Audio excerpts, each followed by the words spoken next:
Fique rico rápido. Compre com um clique. Deslize para a direita para dar match. Compartilhe uma foto, mas tem que ser sorrindo, tá? Se for homem, é bom ser forte e charmoso. Se for mulher, nada menos que um rosto perfeito e barriga chapada. Você ainda não tem aquele videogame, aquele carro, aquela bolsa? Não acredito que ainda não conhece Paris. Nunca foi pra Disney? Nossa, seu último post tem menos de 100 curtidas. Você ainda não tem 1000 seguidores? Ou 10 mil? Ou 100 mil? Como é que você quer ter sucesso desse jeito? Se essas perguntas te deixam um pouco desconfortável, ansioso, angustiado, bem-vindo à era das redes sociais. E hoje a gente vai falar sobre como elas exploram esses sentimentos para hackear o seu cérebro. E também vamos aprender um pouquinho sobre neurociência, psicologia evolutiva, economia comportamental, Big Data e o futuro da saúde mental. Vamos nessa!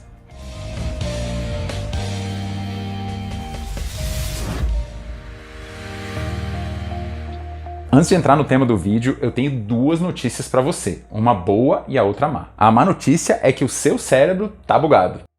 Mas não só o seu, o de todos nós. Esses bugs do nosso cérebro são, na verdade, o resultado de anos de evolução em um ambiente muito diferente do atual, no qual a comida era escassa, os perigos eram muitos e precisávamos lutar constantemente pela nossa sobrevivência. Isso fez com que fossem programados no nosso cérebro alguns comportamentos automáticos que muitas vezes contrariam a racionalidade, chamados de vieses cognitivos. A notícia boa é que a parte racional do nosso cérebro também evoluiu muito e nos permite hoje estudar, compreender e até controlar esses comportamentos instintivos. Para entender como esses dois sistemas, o intuitivo e o racional, convivem lado a lado e aprender um pouco mais sobre os tais vieses cognitivos, eu recomendo a leitura do livro Rápido e Devagar, Duas Formas de Pensar, do Daniel Kahneman. Essa obra é tão importante que serviu de base para a criação da economia comportamental e rendeu ao seu autor, que é psicólogo, o Prêmio Nobel de Economia em 2002. Voltando ao nosso tema de hoje, nessa sequência de 2 vídeos, nós vamos falar sobre as redes sociais e o futuro da saúde mental. Este primeiro vídeo vai falar das 7 armadilhas que as redes sociais usam para explorar esses nossos bugs cerebrais e de como elas usam isso para capturar sua atenção, influenciar suas emoções e manipular os seus desejos. E o segundo vídeo vai falar de como nós podemos nos proteger dessas armadilhas e por que uma boa saúde mental vai ser a característica mais importante para nos adaptarmos a todas essas inovações que o futuro vai trazer. Se você já puder deixar aqui o seu gostei para não esquecer de fazer isso depois, fica aqui o meu muito obrigado de coração. E se ainda não está inscrito no canal, é só clicar no botão vermelho e depois no sininho que vai aparecer para ser avisado dos novos vídeos. O que para você é só um cliquezinho, para mim é um super estímulo para continuar fazendo esse canal crescer e alcançar cada vez mais gente. Valeu demais, você é fera! Então, começando a lista de hoje, vamos lá para o número 1,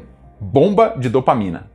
A forma como nós evoluímos fez com que o nosso cérebro fosse programado com algumas reações automáticas que não passam pelo nosso sistema racional. Ingerir um alimento, sentir prazer, fazer parte de um grupo, completar uma tarefa, enfrentar um perigo ou fugir de uma ameaça eram todas atividades que garantiam a nossa sobrevivência nos tempos primitivos. Como recompensa por essas atividades, o nosso cérebro produz uma substância chamada dopamina, que gera uma sensação de bem-estar, aguça a nossa memória e aumenta a motivação para fazermos mais atividades desse tipo. O problema desse mecanismo pré-programado no nosso cérebro é que ele não diferencia entre atividades saudáveis e prejudiciais. Comer porcarias, cultuar o corpo perfeito, ganhar likes e curtidas, passar de fase num game, ver notícias trágicas e ser exposto a conteúdos bizarros e extremos acionam os mesmos gatilhos de liberação de dopamina que aqueles comportamentos saudáveis, só que em níveis muito maiores. Tá, Wilson, mas o que isso tem a ver com as redes sociais? É só você olhar aí para o seu feed.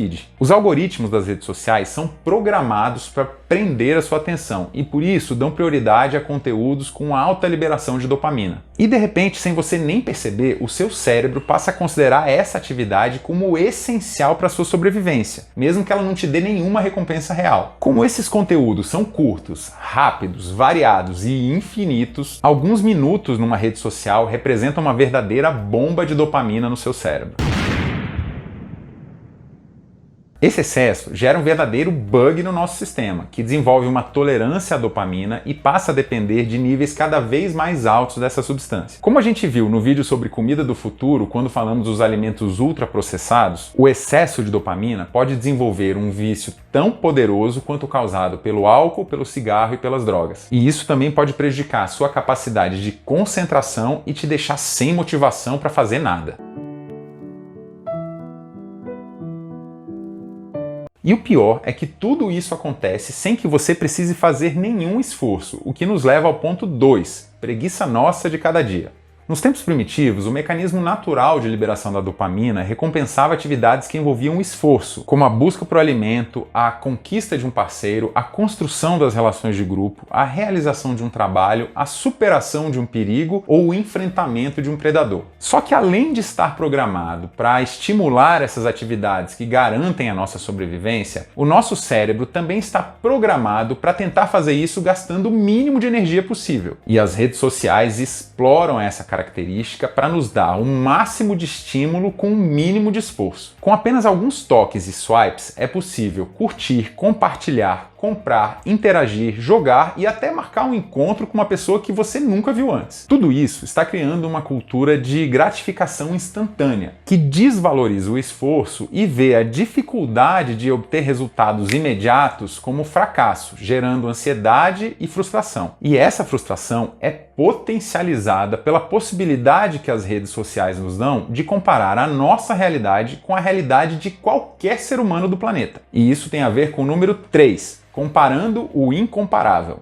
Ao longo da evolução humana, a comparação serviu para que indivíduos aprendessem com as melhores práticas de uma comunidade que compartilhava as mesmas condições, oportunidades e objetivos. E quanto mais indivíduos aprendessem essas habilidades novas, mais a comunidade se beneficiava. Só que essa realidade mudou radicalmente, sem que o nosso cérebro tivesse tempo de se adaptar a ela. O problema hoje é que as redes sociais permitem que a gente compare a nossa realidade com pessoas que têm condições, oportunidades e objetivos totalmente diferentes dos nossos. Isso inclui atores famosos, artistas renomados, modelos internacionais, atletas de alto rendimento, bilionários e mega empresários. Essa comparação de situações tão desiguais reforça em nós a sensação de fracasso e potencializa os sentimentos de tristeza, ansiedade e frustração. Tudo isso está levando as pessoas a buscarem cada vez mais o corpo perfeito, o parceiro perfeito, o emprego perfeito, a viagem perfeita, o que nos leva ao ponto 4.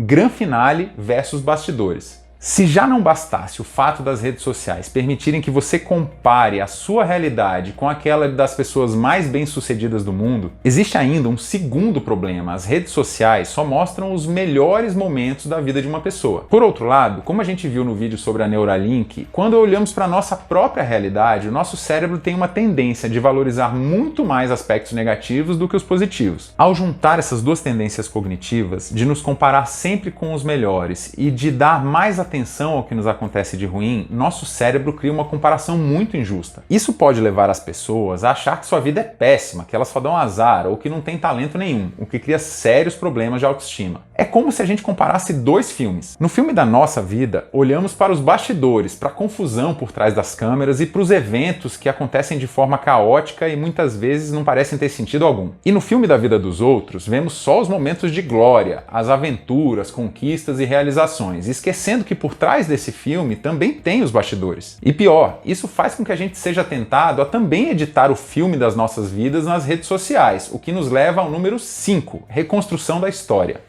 Ao escolher o que a gente vai postar nas redes sociais, a gente também acaba editando a nossa vida para selecionar só os melhores momentos. E as redes sociais reforçam isso nos lembrando dos nossos posts antigos, normalmente aqueles que receberam mais curtidas. Se por um lado isso é positivo, relembrando você de momentos legais que você já viveu, por outro, essa prática associa essa sensação de bem-estar com o fato de você estar logado na rede social, o que torna essa atividade ainda mais viciante. Ao editar a nossa história nas redes sociais, acabamos deixando de fora fatos negativos que serviriam pra gente aprender, evoluir e não cometer os mesmos erros. Na tentativa de criar um feed recheado de coisas boas, somos levados a buscar uma vida que é perfeita só na superfície, na qual o esforço, as dificuldades e as tentativas frustradas são varridas para baixo do tapete. Tudo isso pode criar a sensação de que nós estamos sempre em dívida com o mundo, gastando muita energia, tempo e dinheiro para parecer algo diferente daquilo que somos. Mas Wilson, não é isso que todo mundo faz? Se eu não fizer isso, ninguém vai curtir minhas postagens. Excelente ponto. E é sobre isso que vamos falar no número 6, FOMO. Essa sigla vem da expressão em inglês Fear of Missing Out, que seria algo como o medo de ser deixado de fora. Para entender de onde vem esse medo, você precisa saber que nosso cérebro também está programado para se conformar àquilo que é socialmente aceitável ou desejável. Isso também é uma herança dos tempos primitivos, em que pertencer a um grupo aumentava drasticamente as chances de sobrevivência do ser humano. E é por isso que seu cérebro te recompensa com uma bela dose de dopamina quando aquela sua postagem recebe muitas curtidas ou quando o seu número de seguidores aumenta. Sua mente interpreta essas coisas como sinal de aceitação social e libera substâncias que fazem você se sentir bem. Mas tem um problema. Esse mesmo mecanismo cria o medo de que se você não estiver constantemente acessando suas redes sociais, não fará mais parte do grupo.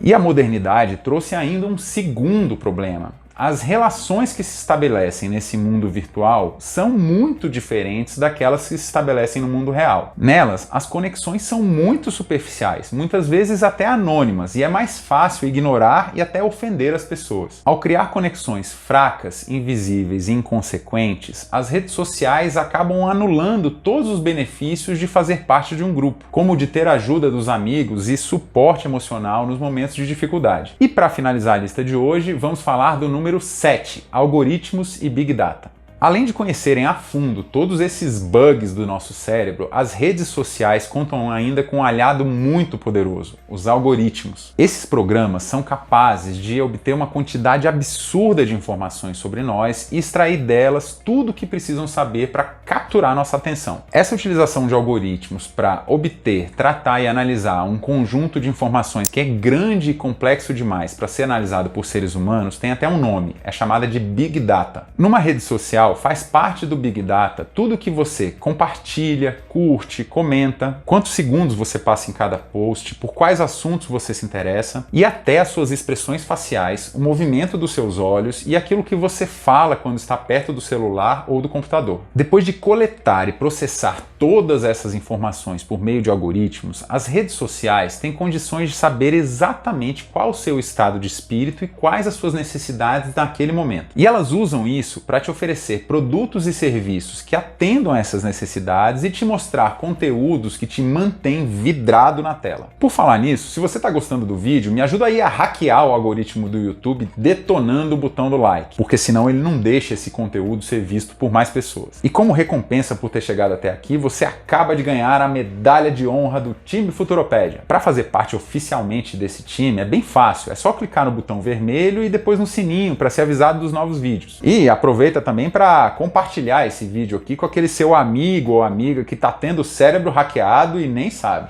Ô Wilson, nem precisa falar aquele lance do finalzinho mesmo que eu já decidi. Vou deletar todas as redes sociais, comprar uma cabana na floresta e viver totalmente offline. Olha, eu sei que isso tudo é meio assustador, mas calma, tá? Nem tudo tá perdido. Assim como qualquer tecnologia, as redes sociais são só uma ferramenta que provavelmente veio para ficar. O importante é que você conheça como ela funciona e saiba usá-la a seu favor. Se bem utilizadas, as redes sociais podem servir como plataformas incríveis para o aprendizado e para o desenvolvimento das nossas capacidades cognitivas e emocionais. Os algoritmos podem ser treinados para trabalhar a nosso favor, nos mostrando conteúdos que sejam ao mesmo tempo interessantes e instrutivos. As redes sociais também podem ser usadas para construir, nutrir e aprofundar as nossas conexões com os nossos amigos e diminuir a distância entre nós e as pessoas que nós amamos. Podem ser ainda um meio de expressar a nossa criatividade, compartilhando as nossas criações e as coisas que aprendemos com pessoas que têm interesse ou precisam dessas informações. E no futuro podem ter um papel importante no monitoramento e no cuidado com a nossa saúde mental. Sério, Wilson?